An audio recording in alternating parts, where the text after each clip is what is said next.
அனைவருக்கும் வணக்கம். பேசிக்கிட்டு இருக்கும்போது பேராசிரியர் சிவகுமார் அவர்கள் ஒன்று சொன்னார். சமீபத்தில் 2 நாட்களுக்கு முன்பு தமிழக அரசின் சார்பாக ஒரு ஒப்பந்தம் யார் கூட போடுறாங்கன்னா ஆஸ்திரேலியா பல்கலைக்கழகத்து கூட போடுறாங்க. தமிழ்நாட்டில் தனது பல்கலைக்கழக வளாகத்தை திறப்பதற்கு அந்த ஒப்பந்தம். நல்லா இருக்குல்ல?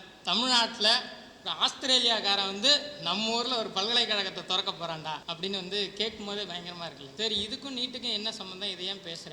இதற்கும் நீட்டுக்கும் சம்பந்தம் இருக்கு. தமிழ்நாட்டில் ஒரு ஆஸ்திரேலியா நிறுவனம், ஒரு ஆஸ்திரேலிய கல்வி நிறுவனம் தனது கல்வி வளாகத்தை தொடங்குவதற்கும் இந்த நாட்டின் மாணவர்கள் பிரா ஹூக்கு கூட போடாம அவங்களோட பெற்றோர்கள் மாணவர்களோட மாற்று துணியை தூக்கிக்கிட்டு ஒவ்வொரு எக்ஸாம் சென்டர் பின்னாலையும் நின்றுட்டு இருக்கக்கூடிய அந்த வலியும் வேதனைக்கும் தொடர்பு இருக்கு.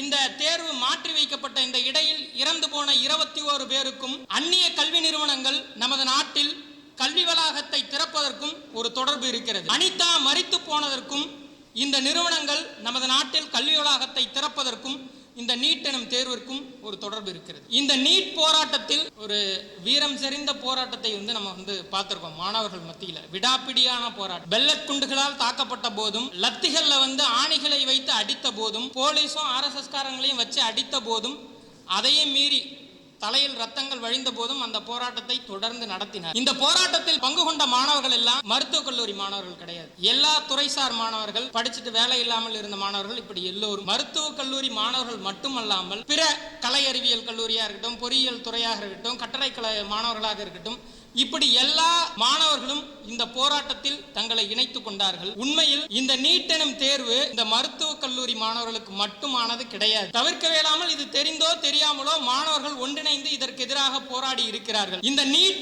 இனி கலை அறிவியல் கல்லூரிகளுக்கும் வரப்போகிறது. இந்த நீட் பொறியியல் கல்லூரிகளுக்கு வரப்போகிறது. இந்த நீட் எல்லா படிப்புகளுக்கும் இனி வரப்போகிறது. ஆல்ரெடி ஒன்று வந்துருச்சு, கியூட்னு, அதாவது காமன் யூனிவர்சிட்டிஸ் என்ட்ரன்ஸ் டெஸ்ட் அப்படின்னு ஒன்று இருக்கு. மத்திய பல்கலைக்கழகங்கள்லாம் சேரணும் அப்படின்னா இந்த தேர்வை எழுதணும். இனி எல்லா துறைகளுக்கும் வரப்போகிறது. நீட்டுக்கு பின்னால் இருக்கக்கூடிய இந்த நீட் முறைகேடுகள் எவ்வாறு கோச்சிங் சென்டர்களால் நடைபெறுகிறது அப்படின்னு ரமேஷ் தோழர் விளக்கு. இந்த நீட் முறைகேடு யாரோ ஒரு சில தனிநபர்களால் நடத்தப்படுவது கிடையாது. இது ஒரு திட்டமிட்ட வகையில், இது ஒரு ஆர்கனைஸ்டு ஒர்க். கோச்சிங் சென்டர் அதிகாரிகள், அமைச்சர்கள், இப்படி எல்லோருக்கும் தொடர்பு. இந்த முக்கூட்டணியால் தான் இந்த முறைகேடுகள் நடக்குது. அப்ப இங்க ஒரு கேள்வி எழுது, இந்த கோச்சிங் சென்டருக்காக தான் மோடி நீட்டை கொண்டு வந்துட்டான் போல அப்படின்ற ஒரு கேள்வி வரும். கோச்சிங் சென்டர்கள் கொள்ளையடிப்பதற்காக மோடி நீட் தேர்வை கொண்டு வந்து விட்டார். மாநிலங்களின் உரிமைகளை பறிப்பதற்காகத்தான் மோடி, ஒரு பாசிஸ்ட் இல்லையா, அரகண்ட் இல்லையா, நம்மளோட உரிமைகள்லாம் பறிக்கிறதுக்காக தான் மோடி இந்த நீட் தேர்வை கொண்டு வந்துட்டார் அப்படின்னு நாம் கருதலாம். அப்படித்தான் பல்வேறு அரசியல் கட்சிகளுமே சொல்லிட்டு இருக்காங்க. ஆனால் உண்மை அதுவல்ல. மோடி இல்லை என்றாலும் இந்த நீட் தேர்வு வந்திருக்கும். ஆல்ரெடி மோடிக்கு முன்னாலே இந்த நீட் தேர்வு வந்துருச்சு. இதன் அடுத்தடுத்த கட்டங்கள் மோடி இல்லாவிட்டாலும் வரும். மோடி ஏன் உட்கார வைக்கப்பட்டார் என்றால், இந்த திட்டங்கள் எல்லாத்தையும் கடந்த காலத்தில் மன்மோகன் சிங் சரியாக செயல்படுத்தவில்லை. அதை செயல்படுத்துவதற்கு ஏற்ற ஒரு பாசிஸ்ட் இவன் தான். அதை தாக்குப்பிடித்து இவனால் தான் கொண்டு வர முடியும் தான் மோடியை கொண்டு வந்தாங்க. அப்படிதான் இந்த தேர்வுகளும் வருது. இப்போ இதுல சொல்லும் போது ஒரு அந்நிய மூலதனம்னு பின்னால சொன்னாங்களா, இந்த அந்நிய மூலதனம் தான் இந்த நீட் எனும் தேர்வுகளுக்கு மிக முக்கியமானது. அதுக்கு நம்ம ஒரு வரலாற்றில் ஒரு சில விஷயங்களை பார்க்க வேண்டியிருக்கு. 1990களில் நம்ம நாட்டில் என்ன நடந்துச்சுன்னா, இந்தியாவின் பொருளாதாரம் தனியார் மயம், தாராளமயம், உலகமயம் என்ற பொருளாதார கொள்கையை அடாப்ட் பண்ணிக்கிச்சு. இதுதான் இந்த நாட்டின் பொருளாதார கொள்கை என்று 1995 காட்ஸ் ஒப்பந்தம் அப்படின்னு, அதாவது general agreement on trade in services, இந்த ஒப்பந்தம் உருவாக்கப்படுகிறது. இந்த ஒப்பந்தத்தில் இந்தியாவும் இருக்கிறது. இது இந்த காட்ஸ் அப்படின்னா என்ன அப்படின்னா, நம்ம இப்போ படிச்சிருப்போம், நம்மளோட பெற்றோர்கள் படிச்சிருக்காங்க, நமது முந்தைய தலைமுறை படிச்சிருக்கு. இதுக்கு முன்னாலாம் கல்வி எப்படி இருந்துச்சு? அரசு துறை நிறுவனங்கள் தான் இருக்கும், அரசு பள்ளிக்கூடங்கள் தான் இருக்கும், அரசு கல்லூரிகள் தான் இருக்கும். அப்போ இதில் போய் படித்து இதில் போயிட்டு முன்னேறி வரணும். ஏதாவது ஒன்று 8வது படிச்சிருப்பா, ஒரு நல்ல வேலை கிடைச்சிருப்பா அப்படின்னு கொண்டு போவாங்க. இதுதான் கல்வியை பற்றி. இது பின்னாளில் நாம் பிறந்த பிறகு, நாம் வளர்ந்த பிறகுதான் இந்த கல்வி எப்படி ஆகுச்சுன்னா அப்படின்னா, இன்னைக்கு ஒரு காலேஜுக்கு ஒரு சராசரியாக ஒரு சாதாரண காலேஜில் சேர்ந்து படிக்கணும்னாலும் இன்னைக்கு ஒரு 60,000 ரூபாய் கட்ட வேண்டி இருக்கும். அது அடுத்தடுத்து மாறும்போது 1 லட்சம், 2 லட்சம், 3 லட்சம் இப்படி பல்கி பெருகும். அது ஒவ்வொரு கல்வி நிறுவனம் அந்த பிராண்டை பொறுத்து இதெல்லாம் மாறுகிறது. இப்படிதான் கல்வி இருந்துச்சு. இந்த காட்ஸ் என்ன சொல்லுது அப்படின்னா, உங்க ஊர்ல கல்வி இருக்கு, மருத்துவம் இருக்கு, இதையெல்லாம் சேவை இப்படிதான் நம்ம பார்க்கிறோம். மாணவர்களை பயிற்றுவிப்பது, கல்வி கற்பது என்பது ஒரு அறமான செயல், அது ஒரு சேவை. மருத்துவம் கொடுப்பது ஒரு அறம், அது ஒரு சேவை. அனைவருக்கும் மின்சாரம் கிடைப்பது ஒரு சேவை, இது எல்லாம் சேவை துறைக்குள்ள வரும். தண்ணீர் அது ஒரு சேவை, எல்லோருக்கும் தண்ணி கிடைக்கும். இதையெல்லாம் வணிகத்திற்கு திறந்து விடு, இதையெல்லாம் சேவை கிடையாது, இதையெல்லாம் விற்பனை பண்டம், இதையெல்லாம் ஒரு பொருள். இதை சந்தையில் திறந்து விடு. சந்தை பார்த்துக்கிட்டோம். சந்தைன்னா என்ன நினைச்சிட்டு இருப்போம், நம்ம கூட்ஸ் வாங்க போவோம், காய்கறி வாங்க போவோம், எலக்ட்ரானிக்ஸ் ஐட்டம் வாங்க போகணும்னா இங்க இருக்கக்கூடிய ரிச் ஸ்ட்ரீட் போவோம். இதான சந்தை. இப்படிதான் நம்ம சந்தை பார்த்தோம். முதலாளிகளின் மொழியில் சந்தை அதுவல்ல. சந்தை எது? சந்தை ஒரு சரக்கு, கல்வி ஒரு சரக்கு, தண்ணீர் ஒரு சரக்கு, மின்சாரம் ஒரு சரக்கு, மருத்துவம் ஒரு சரக்கு. இது எல்லாம் சேவை கிடையாது, இது எல்லாம் விற்பனை பண்றோம். காசு கொடுத்து வாங்க சொல்லு, சந்தைக்கு வர சொல்லு. ரேஷனும் சரக்கு, ஏன் அரசு இதெல்லாம் கொடுக்குற? சந்தைக்கு வாங்க சொல்லு. ஏன் மானியம் குடிக்கிறாய்? மானியம் கொடுக்காத, எல்லாத்தையும் சந்தைக்கு வா. நான் கடையை திறந்து வச்சிருக்கேன், நான் பல்கலைக்கழகம் கட்டியிருக்கேன், ஸ்கூல் கட்டியிருக்கேன், நான் இபி ஆபீஸ் திறந்து வச்சிருக்கேன், நான் மின்சார உற்பத்தியில் ஈடுபடுறேன். நீ எல்லாத்துக்கும் மானியம் கொடுத்தனா, நீ அரசு கல்வி நிறுவனங்களை நடத்தினால், அரசே ரேஷன் பொருளை கொடுத்தால் எப்படி என்கிட்ட வாங்குவாங்க? அப்ப இது ஒரு சரக்கு. சந்தையை நீ திறந்து விடு அப்படின்றது தான் காட்ஸ் சொல்லக்கூடிய, சுருக்கமா சொல்றேன், இதுதான் காட்ஸ். இந்த ஒப்பந்தத்திற்காக ஒவ்வொரு முறையும் இந்த குழுக்கள் கூடி பல்வேறு மீட்டிங்களை நடத்திருக்கு. அதுல சொல்லும் போது சொன்னாங்க, தோஹாவில் 2001 ஒரு கூட்டம் நடைபெற்றது. அதற்கு பிறகு 2005 ஹாங்காங்ல நடைபெற்றது. அதற்கு பிறகு 2015 நைரோபி, மணிஷ் எல்லாம் பார்த்திருப்பாங்க, நைரோபின்னு ஒரு கேரக்டர், அந்த கென்யாவில் இருக்கக்கூடிய நைரோபி என்ற இடத்தில் இந்த கூட்டம் நடைபெற்றது. இந்த கூட்டங்கள்லாம் என்ன கூடி முடிவெடுத்தார்கள் அப்படின்னு நம்ம பார்க்க வேண்டும். இந்த கூட்டத்துக்கும் இந்த நீட்டுக்கும் என்ன சம்பந்தம் நமக்கு கேள்வி வரலாம். இந்த கூட்டத்துக்கும் இன்னைக்கு நாம் நமது பிள்ளைகள் சாவதற்கும் சம்பந்தம் இருக்கிறது. 2001 வாஜ்பாய் அரசாங்கம் இருக்கும்போது அன்னைக்கு அந்த கூட்டத்தில் போய் கலந்துகிட்டவர் யாரு அப்படின்னா, 2001 தோஹா, கத்தாரில் இருக்கக்கூடிய தோஹாவில் தான் இந்த காட்ஸுக்கான கூட்டம் நடைபெறுகிறது. இதில் முரசொலி மாறன் போய் கலந்து கொள்கிறார். அங்கு விவாதிக்கப்படுகிறது. அங்கு இப்ப நான் சொன்ன இல்லைங்களா, இந்த கல்வி, மருத்துவம் இதையெல்லாம் தனியார் மயப்படுத்தணும், அதற்கான வேலை திட்டங்களில் ஈடுபட வேண்டும், இதையெல்லாம் பேசி முடிவெடுக்கப்படுகிறது. இன்னைக்கு நாம் வேளாண் சட்டத்தை பற்றி பேசுகிறோம் இல்லையா, 3 வேளாண் சட்டத்தை எதிர்த்து போராடினார்கள் இல்லையா, அதையெல்லாம் அன்றைக்கு அங்கு விவாதிக்கப்பட்டது. அப்படிப்பட்ட சட்டங்களை உருவாக்க வேண்டும் என்றெல்லாம் பேசினார்கள், விவாதித்தார்கள். இந்த கூட்டத்தில் இந்தியா ஒரு ஒப்புதலை கொடுத்தது. அடுத்த 15 ஆண்டுகளுக்குள் இங்கு நிறைவேற்றப்பட்ட எல்லாவற்றையும் நாங்கள் எங்க நாடுகள்ல அமல்படுத்துவோம் அப்படின்னு பேசிக்கிட்டோம். ஆனால் 2001 இருந்து 2015 வரைக்கும் அதில் அமல்படுத்த முயன்று பல்வேறு தோல்விகள், அதை முழுமையா அமல்படுத்த முடியல. ஆனால் தான் அமெரிக்காவின் பத்திரிகைகள் மன்மோகன் சிங்கை பார்த்து என்ன சொன்னுச்சுன்னா, இவர் அண்டர் அச்சீவர் அப்படின்னு பார்த்து சொன்னுச்சு. அதற்கு பிறகுதான் மோடி 2014 தேர்ந்தெடுக்கப்படுகிறார். இதற்கு பிறகு 2015 இந்த கூட்டம் மீண்டும் கூடுகிறது. அதுதான் நைரோபியில கூடுச்சு. அப்ப மோடி அரசு போய் என்ன சொன்னுச்சு அப்படின்னா, நாங்க இப்படிலாம் செய்யல இல்லையா, நீங்க சொன்ன திட்டங்கள்லாம் அமல்படுத்தல. அப்ப அதை அந்த கூட்டம் நடைபெறுவதற்கு முன்னாலே ஒரு டிராஃப்ட் ரெடி பண்ணிட்டு போயிட்டாங்க. போய் கல்வியில் நீங்கள் சொன்ன சீர்திருத்தத்தெல்லாம் அமல்படுத்த போறோம், அதற்கு இதுதான் டிராஃப்ட்னு கொண்டு வராங்க. அந்த டிராஃப்ட் தான் 2020 NEP புதிய கல்விக் கொள்கை என்று மோடி அரசால் கொண்டு வரப்பட்டது. எங்க இந்த நாட்டின் சட்டம், இந்த நாட்டின் கல்விமுறை, இந்த கல்விமுறை எப்படி அமைய வேண்டும் என்று எங்கு தீர்மானிக்கப்பட்டது என்றால் காட்ஸ்ல. உலக முதலாளிகள் கூடி ஒன்றிணைந்திருந்த அந்த மேடையில் தீர்மானிக்கப்படுகிறது. அங்குதான் NEP நாம் இன்று எதிர்க்கக்கூடிய இந்த NEP சட்டம் வருகிறது. 2020 NEP என்ற அந்த இது வருது. அந்த NEP-யின் ஒரு அங்கம் தான் நம்ம இன்னைக்கு பேசுற நீட், ஒருங்கிணைந்த நுழைவுத்து. இதுதான் அந்த நீட். எப்படி நடக்கிறது?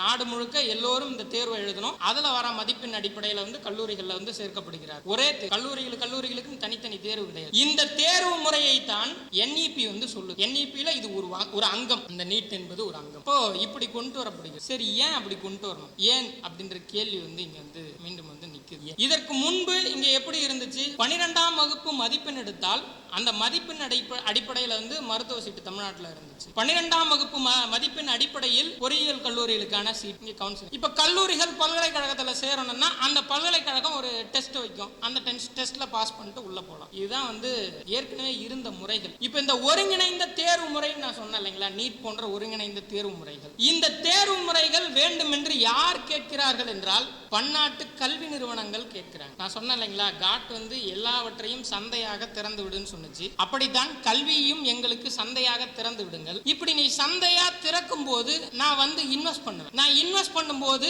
இந்த சிஸ்டம், இந்த கட்டமைப்பு எனக்கேற்ற வகையில் இருக்க வேண்டும். பலரும் என்ன சொல்றாங்கன்னா, கல்வியில் சீர்திருத்தம் செய்கிறார்கள் சொல்றாங்க. அது வெறும் சீர்திருத்தம் அல்ல, இது கட்டமைப்பு ரீதியான மாற்றம், ஸ்ட்ரக்சரையே மாற்றம். அப்போ இப்படி நான் செய்யணும். அப்ப லெவல் ஃபீல்டிங், இதை வந்து சமன்படுத்தி கொடு. நீ அரசு கல்லூரிகளுக்கு மானியம் கொடுத்தால், கல்வியில் மாணவர்கள் படிப்பதை இலவசமாக கொடுத்தால், நான் ஒரு இடத்துல வந்து கல்வி நிலையத்தை தொடங்கணும்னா எப்படி என்கிட்ட வருவான்? இப்படின்ற கேள்வி வந்து அங்க வந்து நிக்குது. அப்ப அதை நீ வந்து கட் பண்ணணும்னு சொல்றாங்க. இப்ப நீ வந்து ஒவ்வொரு காலேஜும் ஒரு எக்ஸாம் வைக்கிற. உன் ஊர்ல ஒவ்வொரு மாநிலத்திலையும் ஒரு தேர்வு வாரியம் இருக்கு. ஒவ்வொருத்தரும் ஒவ்வொரு கொஸ்டின் பேட்டர்ன்ல வந்து எக்ஸாம்ஸ் வந்து கொஸ்டின் பேட்டர்னா தயாரிக்கிறேன். இப்ப நான் வந்து இதை இப்படி 30 மாநிலத்துக்கும் நான் வந்து கொஸ்டின் பேட்டர்னை வந்து எடுத்து நான் அதை சரி பார்த்து இதுல யார் முன்னணிக்கு வராங்க, இந்த பேட்டர்ன் எப்படி இருக்கு, தமிழ்நாட்டோட கல்வி முறை எப்படி இருக்கு, குஜராத் கல்வி முறை எப்படி இருக்கு, இதையெல்லாம் நான் பார்த்து என்னைக்கு நான் மாணவனை தேர்வு செஞ்சு என் கல்லூரியில சேர்ப்பேன். நீ எல்லாத்தையும் ஒன்னாக்கு. பரோட்டா சூரி சொல்லுவார் இல்லையா, எல்லா கோட்டையும் அழிங்க, திரும்பி ஸ்டார்ட் பண்ணுவாங்க. அதுதான் இங்கு நடக்கிறது. இந்த தேர்வு முறை எல்லாம் கிடையாது. இனி ஒருங்கிணைந்த தேர்வு முறையை உருவாக்கு. மெட்ராஸ் யூனிவர்சிட்டி கீழே கிட்டத்தட்ட ஒரு 120 கல்லூரிகள். அடுத்து இந்த மாதிரி அண்ணா யூனிவர்சிட்டி கீழே பொறியியல் கல்லூரிகள் இருக்கு.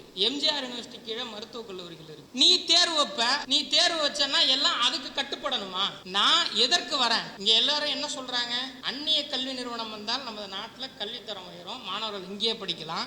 பாருங்க, வெளிநாட்டு மாணவர்கள் கூட இங்க வந்து படிப்பாங்க. அவன் இன்வெஸ்ட் பண்றதுக்கு நம்ம வழி திறந்து விடுறோம். அவ்வளவுதான். சும்மா வந்து அவன் ஒரு காலேஜை திறக்க போறான், அவ்வளவுதானே அப்படின்னு வந்து புரிந்து கொள்கிறோம். தப்பு. நான் காலேஜை திறப்பேன், நான் சொல்லும் விதத்தில் இந்த சிஸ்டம் இருக்கணும். இந்திய நாட்டுக்குன்னு ஒரு சிஸ்டம் இருக்குல்ல, அது கிடையாது. அதுக்காக தானே காட்சியில் உட்காந்து நம்ம பேசணும். இப்படி ஒரு சிஸ்டத்தை வகு. அப்போ ஒருங்கிணைந்த தேர்வு முறைன்னு ஒண்ணு கொண்டு வா. இந்த தேர்வு முறைக்கு கீழே வந்து அதுல வரக்கூடிய மதிப்பெண், இது காமனானது. இந்த மதிப்பெண்ணை வைத்து நான் வந்து கல்லூரியில் வந்து மாணவர்களை சேர்க்க முடியும். இது எனக்கு எளிமையானது, ஈஸியானது. இதுதான் எனக்கு தேவை. இதற்கு நீ லெவல் ஃபீல்டிங்கை வந்து கிரியேட் பண்ணி வைக்கணும். அப்போ இப்படிதான் ஒருங்கிணைந்த தேர்வு முறை வந்து இழுத்து கொண்டு வரப்படுகிறது. அப்படிதான் வந்து நீட் வந்து கொண்டு வரப்பட்டது. இது மருத்துவ கல்லூரி. இனி எல்லா கல்லூரிகளுக்கும் இப்படிதான் வரப்போகுது. ஏன்னா வந்து திறக்கிறவங்க வெறும் மெடிக்கல்ல மட்டும் திறக்க போறது, எல்லா காலேஜும் தான் திறக்க போறான். இப்படி திறக்கும் போது மாணவர்களை சேர்க்கும் முறைக்கு எனக்கு ஒரு வடிவம் வேண்டும். அதுதான் இந்த ஒருங்கிணைந்த தேர்வு முறை. இது ஒன்று. இது மட்டும் இல்லாம இதுல என்ன இருக்குன்னா அப்படின்னா, இப்போ இந்த தேர்வுக்கு நம்ம எங்கெல்லாம் போறோம், ஐஓஎன் டிஜிட்டல் ஜோன் பல்லாவரத்துல போடுவான். மணிமங்கலத்துல ஒரு ஐஓஎன் டிஜிட்டல் ஜோன் இருக்கும். எங்கெங்கெல்லாம் இந்த கட்டமைப்பு வசதி இருக்கோ அங்கெல்லாம் வந்து என்டிஏ வந்து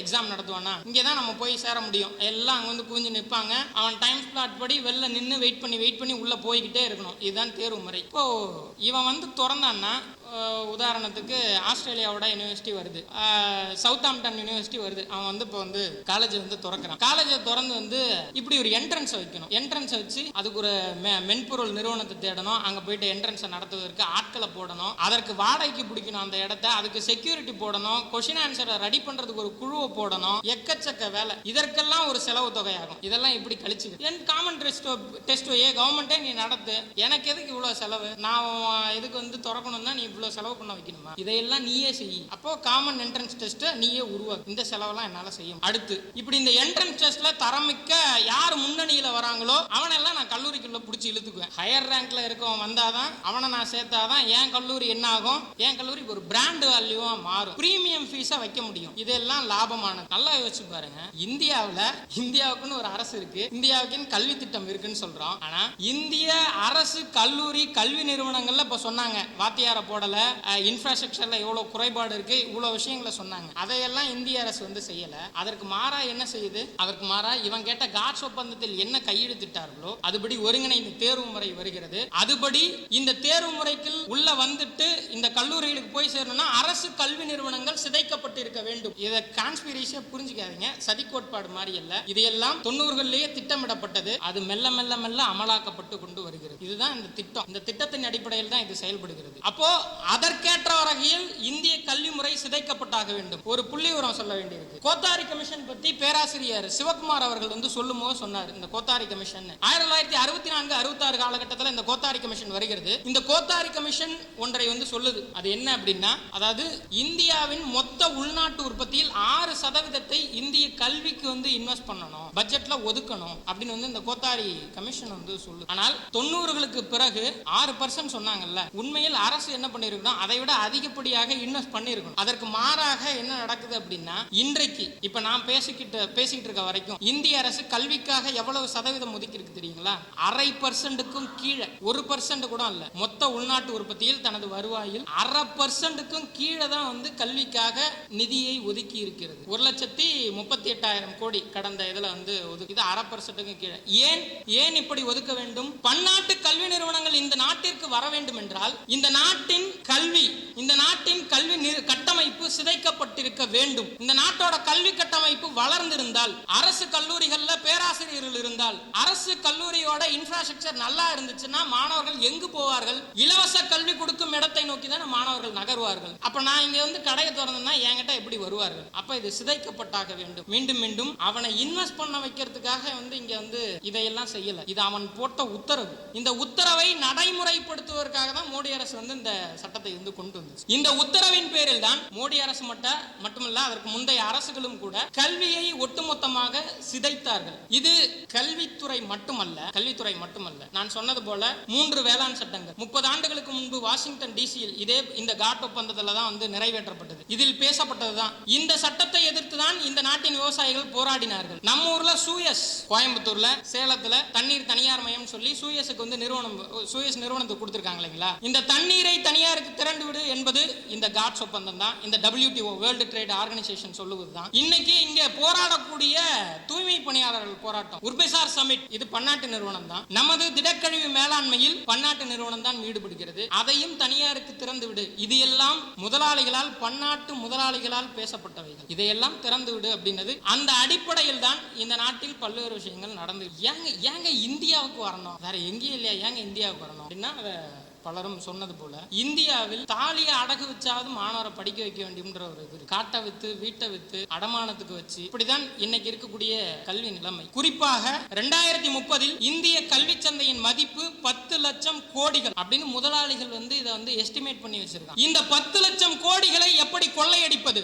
உள்ளூர் முதலாளிகள் மட்டும் நம்மை கொள்ளையடிக்கவில்லை, பன்னாட்டு கல்வி நிறுவன முதலைகளும் நம்மளை வந்து கொள்ளையடிப்பதற்காகத்தான் இந்த திட்டங்கள் உருவாக்கப்படுகிறது. அதில் ஒன்றுதான் நீட் தேர்வு. அதில் ஒன்றுதான் இந்த ஒருங்கிணைந்த நுழைவு தேர்வு என்பது. ஆக இது மோடி தான் விரும்பி தமிழ்நாட்டை வஞ்சிக்க வேண்டும், இந்த மாநிலங்களின் உரிமைகளை பறிக்க வேண்டும் அப்படின்ற மோடியோட அரகன்ஸ் மட்டுமல்ல, மோடியோட பாசிச தன்மை மட்டுமல்ல, பன்னாட்டு கல்வி நிறுவனங்கள் அவன் மூலதனத்தை தேக்கி வச்சிருக்கான். இந்த மூலதனத்தை இன்வெஸ்ட் பண்ணி அதை கொள்ளையடிக்க வேண்டும். 10 லட்சம் கோடி இந்த நாட்டின் மூலதனமாக குவிஞ்சிருக்கு. இது வளரும். இதை எஸ்டிமேட் பண்ணி வச்சிருக்கான். இதை எப்படி கொள்ளையடிப்பது என்பதுதான் அவனோட நோக்கம். அதற்காகத்தான் இது உருவாக்கப்படுகிறது. அதற்காகத்தான் இந்த தேர்வுகள். அதற்காக தான் இனி நாடு முழுக்க எல்லா இடத்துலையும் இந்த தேர்வுகளை எல்லா கலை அறிவியல் கல்லூரியா இருக்கட்டும், பொறியியல் கல்லூரியா இருக்கட்டும், எல்லாவற்றிற்கும் கொண்டு வர போகிறார்கள். இதுதான் பிரதானமானது. அப்போ இங்கதான் மாநில உரிமை வந்து மாநில உரிமை பறிக்கப்படுதுன்னு நம்ம பேசுறோம் இல்லைங்களா? இந்த இடத்தில் தான் பல கல்லூரிகள் அந்தந்த மாநிலங்கள்ல உருவாக்கப்பட்டிருக்கு. அந்தந்த மாநிலங்கள் வந்து இதை உருவாக்கி வளர்த்து வைத்திருக்கின்றன. இப்ப பன்னாட்டு கல்வி நிறுவனம் தனக்கேற்ற வகையில் அதை உருவாக்கணும். தான் வந்தா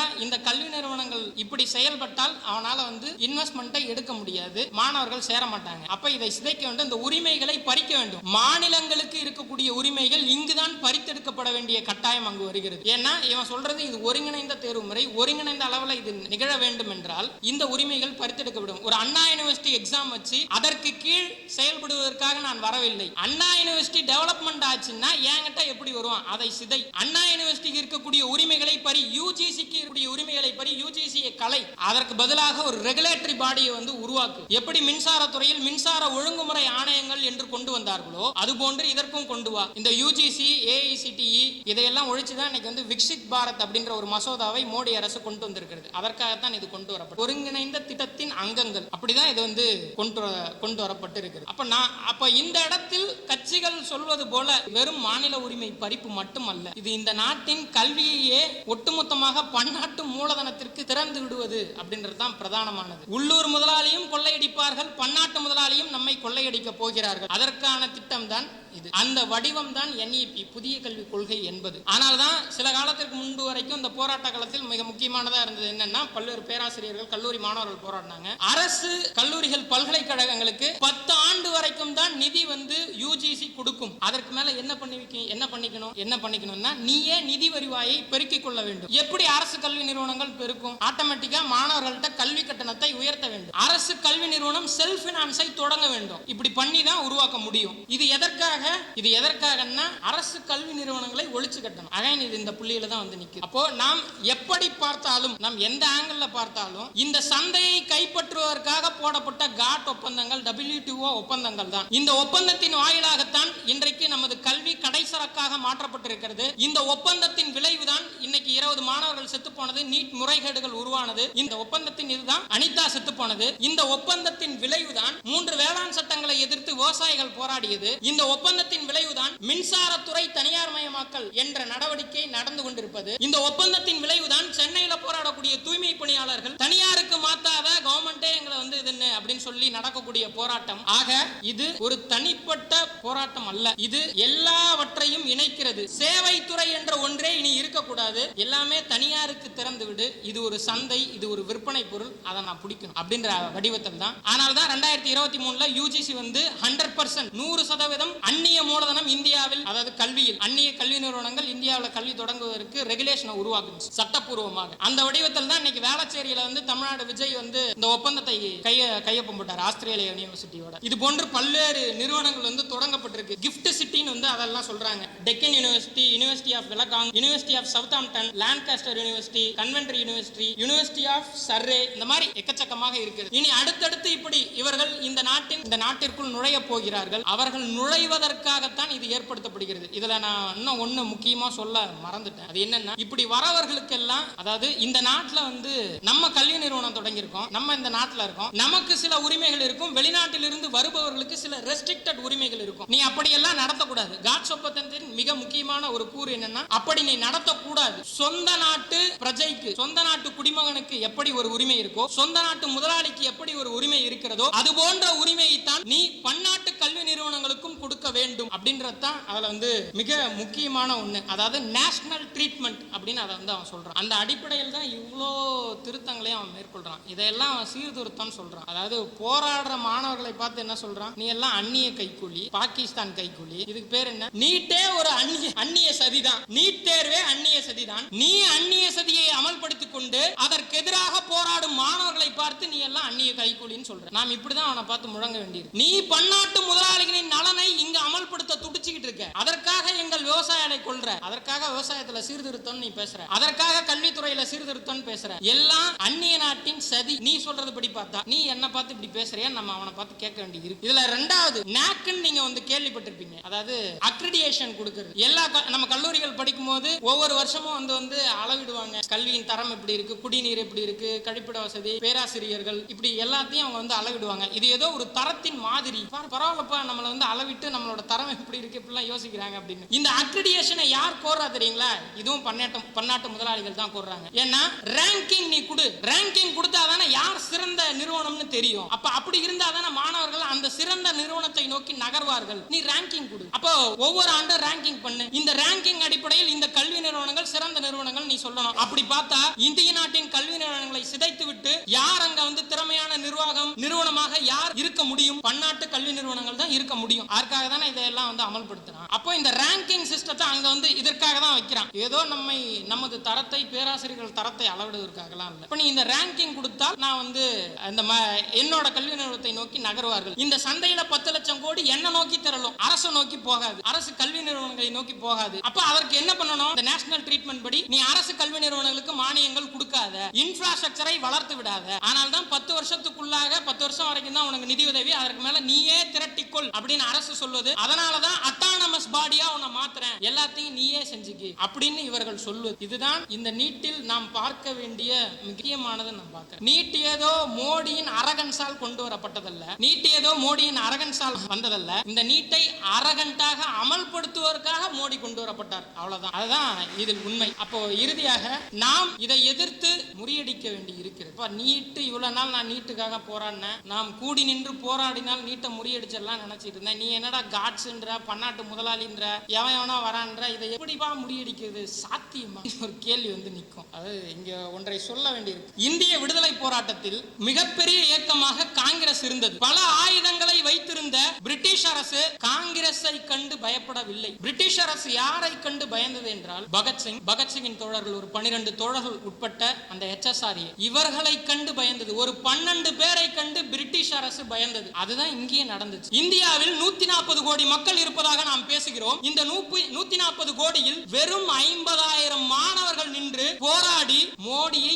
பின்வாங்க வைத்திருக்கிறார். இது முழு வெற்றி என்று நான் சொல்ல வரல. ஆனால் 24 கட்சிகள் இந்திய நாட்டில் இருக்கின்றன. காங்கிரஸ், திமுக உட்பட பல்வேறு கட்சிகள் இருக்கின்றன. இந்த கட்சிகள் எல்லாம் கூடி நின்று கைகோர்த்து நின்ற போது அச்சப்படாத மோடி யாரை கண்டு அஞ்சினார்? 50,000 மாணவர்கள், பொடி பசங்க. இவங்க வார்த்தையில சொல்லணும்னா இந்த பொடி பசங்களை கண்டு மோடி பயந்தார். 1.5 வருடமாக சுமார் 1 கோடிக்கும் மேற்பட்ட விவசாயிகள் போராடிய போது பதவி விலகாத வேளாண் அமைச்சர் 50,000 மாணவர்கள் கூடி நின்று தேர் இழுத்து இந்த போராட்டத்தை நடத்தி முடித்த போது தர்மேந்திர பிரதான் பதவி விலகிறார். தர்மேந்திர பிரதான் பதவி விலக வைப்பதெல்லாம் மோடியோட இதுவே இல்ல, மண்ணக்கவ்வ வச்சிருக்காங்க மாணவர்கள். இது நமக்கு ஒரு நம்பிக்கையின் ஒலிக்கீடு. இந்த ஒலிக்கீற்றை நாம் பிடித்துக் கொண்டு எல்லோரையும் இந்த சங்கிலிக்குள்ள இணைக்க வேண்டி இருக்கிறது. டெல்லியில் மாணவர்கள் போராடும் போது பஞ்சாபில் விவசாயிகள் அவர்களுக்கு உறுதுணையாக வந்தார்கள். அது மிக முக்கியமான மாற்றம் இந்த போராட்டங்கள். இப்படிப்பட்ட ஒன்றை நாம் கட்டியமைக்க வேண்டி இருக்கிறது. இதனால் நாம் மட்டும் பாதிக்கப்பட போவதில்லை, மாணவர்கள் மட்டுமல்ல, இதற்காக தனது தாலியையும் வீட்டையும் அடமானம் வைக்கக்கூடிய பெற்றோர்கள் மட்டுமல்ல, இந்த நாட்டின் விவசாய துறையில் இருக்கக்கூடிய விவசாயிகள் பாதிக்கப்படுகிறார்கள். இந்த நாட்டின் தெருவை கூட்டுகின்ற ஒரு சாதாரண துப்புரவு தொழிலாளி இதனால் தான் பாதிக்கப்படுகிறார். இந்த நாட்டில் நாம் குடிக்கக்கூடிய தண்ணீர் தனியார் மயமானது இதனால் தான். இந்த நாட்டின் GST என்ற ஒருங்கிணைந்த வரி சீர்திருத்தம் இவன் கொண்டு வந்தான் இல்லையா, இதுவும் இந்த புள்ளியில் இருந்துதான். சிறு குறு வணிகர்கள் பாதிக்கப்படுவது இதனால் தான். இந்த பன்னாட்டு மூலதனங்கள் இந்தியாவை விழுங்க துடிக்கின்றன. இதற்காக இந்த சீர்திருத்தங்கள் அவன் கொண்டு வரான். அப்போ இந்த புள்ளியை நாம் இணைக்க வேண்டி இருக்கிறது. இந்த சங்கிலியில் மாணவர்கள் மட்டுமல்ல, இளைஞர்கள் மட்டுமல்ல, விவசாயிகளையும் சிறு குறு வணிகர்களையும் பொதுமக்களையும் உழைக்கும் மக்களை எல்லோரையும் இணைத்துக் கொண்டு அவனை சுற்றி வளைத்து வீழ்த்த வேண்டி இருக்கிறது. அப்படி செய்தால்தான் இந்த போராட்டத்தில் நாம் வெற்றி பெற முடியும். ஏன்னா நாம் வெறும் மோடியை மட்டும் எதிர்க்கவில்லை. நமக்கு பின்னால், மோடிக்கு பின்னால் ஒரு பன்னாட்டு மூலதனம், பன்னாட்டு முதலாளிகள். அப்ப இதை எதிர்ப்பதற்கு நாம் எவ்வளவு வீரம் செறிந்த போராட்டத்தை கட்டியமைக்க வேண்டி இருக்கிறது அப்படின்றத நம்ம பார்க்க வேண்டியிருக்கு. அப்ப அப்படிப்பட்ட போராட்டத்தை இந்த நாட்டின் மக்களால் கட்டி எழுப்பினால் இதை நம்மால் நிச்சயம் முறியடிக்க முடியும் அப்படின்னு சொல்லிட்டு முடிச்சுக்கிறேன். நன்றி.